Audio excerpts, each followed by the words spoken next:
he was a victim of zero tolerance in, I believe it was 7th grade. He was on vacation in Myrtle Beach, and some of you guys might have seen them. They had them combs that looked like knives. You hit the button and the comb flops out. He had one in school in 7th grade, and what happened is he accidentally brought it to school. He found it in his pocket in band class, and he told his friend, hey, check out what I got on vacation. The teacher saw him with it, sent him to the office, and the principal at that time said, oh, zero tolerance. It's a look-alike weapon, mandatory 10 days. And we argued back and forth, and he reduced it to 3 days, saying, well, we know it's not a weapon, it's a comb. He did not threaten anyone, he didn't do anything, he just had it. So he got 3 days suspension for that. And there's a couple, you know, talking in class type things he did, and back in 3rd grade he got 3 strikes one time in kindergarten or something. But that's about it, all the run of his history. At one point, you were going to go back to the school to see a program she was involved in, the daughter, and they had to wait till the school cleared. Why don't you talk about that? Yeah, it was so bad that he was considered like the untouchable, the scarlet letter. He had to take his midterms. He was not allowed on school grounds. The only way he was allowed into the school was after the whole school building was cleared of students. Then I had to escort him in after hours, sneak him into the administration office, and he was guarded in that office while he took his test.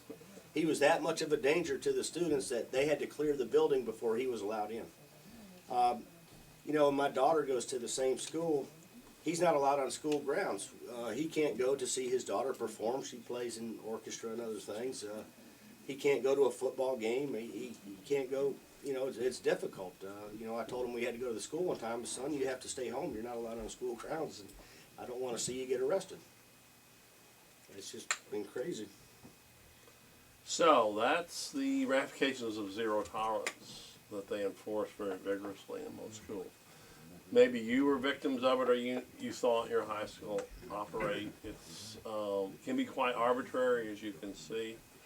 What's a dangerous weapon? For example, pin casing. If I had this in school, it'd be a very dangerous weapon. Very dangerous weapon. Probably more dangerous than anything he did. Eventually, they're going to have to do away with pencils in school because they are weapons. You can see this could be very dangerous. If I was to leap on you right now with this pen, I could do damage. So that's the situation. We're now appealing the case to the Virginia Supreme Court. The reality, as they know it, is that these are difficult cases to win in court because the courts are very deferential to school and school authority. So we know we fought them over the years. We had a case years ago with a guy named Benjamin Ratner, and I think I talked about the case in Change Manifesto, I forget.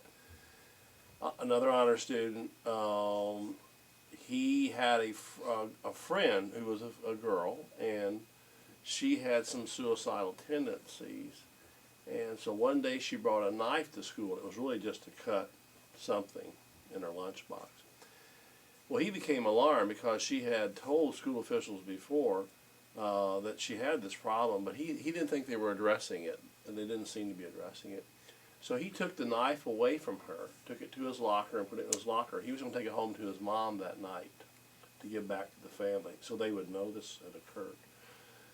Some student saw him with the knife going and reported to the school.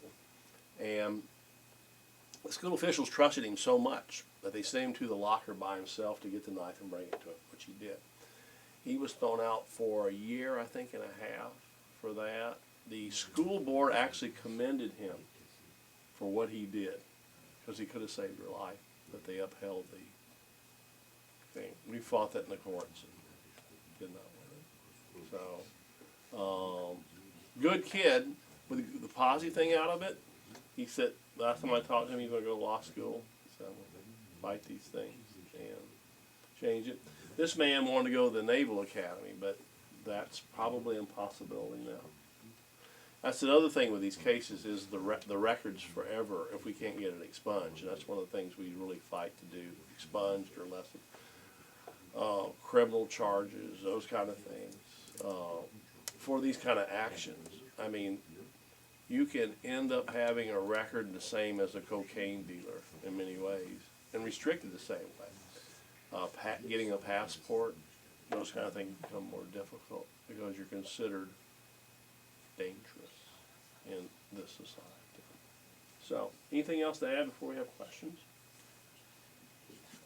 No, I think you touched on it, Mr. Whitehead.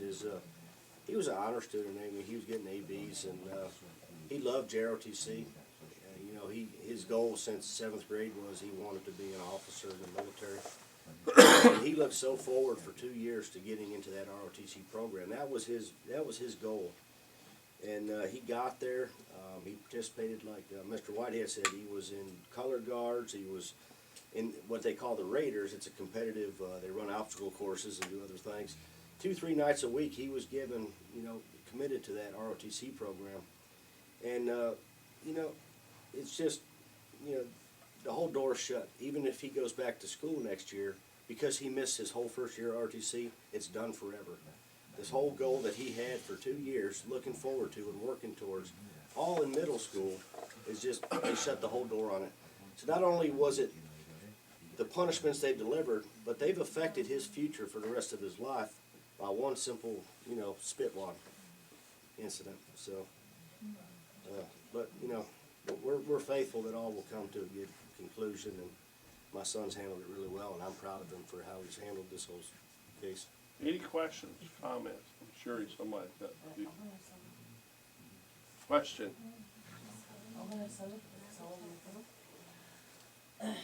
امی کسایی که همچون بسیار چیزای عادی را اینا تخطی میگن اصلا نباید در یک مملکت که آزادی بیان باشه قانون داشته باشه این قسم روی طفل از بین میبرن خلاص میکنن مملکت ما افغانستان به حالت که مملکت جنگ زده است حالت بسیار اما بسیار این چیزا رو بسیار مراعات میکنن باشون تشریح کنید I am from Afghanistan. It is strange, I have heard many stories both from our interpreters and also from Mr. Whitehead concerning this type of acts that students innocently are committing, and it comes to a level of misdemeanor or even criminal acts. In our country that we have been under war for over 30-40 years, people, students, kids, 13, 14 years old, like most of the countries in the world, they play outside, they even hurt each other, nothing happens. Parents, they get involved, even parents sometimes they don't get involved. They become friends again after 10 minutes. However, I see strange things here, and I am basically appalled that this type of thing happens, especially the father just told me that his son cannot go to military anymore or ROTC anymore. I am sorry for you, and I hope you will be successful in your other endeavors. Question. What's the impetus for these sort of policies, and is it only violence that is the subject of zero tolerance, or is it drugs? It's drugs. There's usually and most of the policies are very, very broad. We had a case with a young girl. She was a Muslim. She wanted to wear her hijab to school. Well, they had a zero tolerance policy against headbands. You know what I'm talking about. The kind that people wear, supposedly related to gangs. So they enforced it against her. We had to sue them. And the weight of the Muslim world came upon them, the school, and they decided not to do it.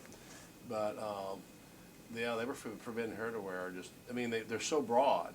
Most of the policies. What I've suggested to schools is, of course they don't listen, is drop the zero tolerance policies and just have really well-defined weapons policies and drug policies. Give you an example.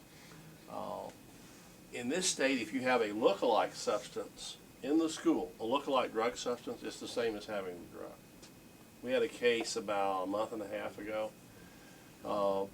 Young kid walks into school, it was a grade school. He has a bag of oregano. It was just a little bit in a plastic baggie. And he held it up and all the kids went, aha, pot. And they all laughed. And our client was in the bathroom. And some kid brought him the bag and said, hey, will you give this back to Jimmy? So on the way back giving to Jimmy, a teacher saw our client with the pot, the so-called fake pot. It was oregano. And out of school, they threw him out of school. We zoomed in real quick, and the law is really clear. You have to intend for it to be a look-alike substance, which I think is a crazy law anyway. You have to actually say, I'm carrying pot. And of course, he didn't think so. He knew it was oregano. That day they had pizza, by the way, at school. So that's probably one reason the pot, the so-called fake pot, came in. But they immediately, he was out of school. Zero tolerance policy against drugs. So scope, oregano, any kind of white powder. You mean you can't joke around? No humor. So the best way to do it, I've told schools, is to have clearly defined policies where a weapon is a gun, a knife, you know, not spitballs. If they're really, if they're weapons, then why aren't we using them somewhere? It doesn't make any sense. I mean, they don't use spitballs, the police or the military. They use guns that shoot real bullets. Nerf gun. We had a case where a kid up in Northern Virginia was goofing around at home and stuck his little Nerf gun, which I think are pretty neat, the Nerf gun, and he brought it to school out for having a weapon. It's not a weapon. I mean, you can't, you'd have to poke somebody in the end of the gun to hurt with a Nerf gun. Another case we had, which is far out, kid went to school with a shirt on, with a, like a founding father, you know, the musket, and immediately he was notified that he was violating the zero tolerance policy against weaponry. He was taken to a room and isolated, waiting for his parents to come. What was great about the case is, and why we won it, behind his head was a Marine Corps recruiting poster in the classroom with a guy charging with a weapon, which the judge saw as quite ironic. So you can win some of these cases if they do, and they do incredibly stupid things. But those are just some of the cases I remember over the years. But if you have clearly defined policies, a guy with a gun on his shirt is not a weapon. You know, your fist can be a weapon. Those kind of things. Sure, discipline's important. Everybody would agree with that. Disciplining kids. When I was in high school in the '60s, there was no such thing as this kind of stuff. I mean, kids got in fights in school and stuff. They never got thrown out of school. They were taken to the teacher's office and they were talked to and they were put back in the classroom. Because why? We want them in the classroom. Jesse Jackson's right, and Al Sharpton and a few people have argued, it falls heavily on minorities, these policies. They're pushing kids, you know, in some of the less advantaged neighborhoods on the streets. They get back down the streets, they get drugs, crime, and I mean, in many areas, it is inherently, I think, racist. Yes. So, not in all white schools, but in some schools, yeah. So, but it can't be if you have well-defined laws and policies. That's what they should have. But they don't. They're so flexible that schools can do anything. They can call in and say, a felony, oh yeah, this casing here. Wow, it's a dangerous weapon, dude. You're out of school. Any rational mind can see that's not true. So, I guess, right? Anybody disagree with that? I mean, anybody here disagree with any of this? I mean, if it doesn't make sense, then why is it occurring is the question. Does it make sense? Anybody? Any other questions?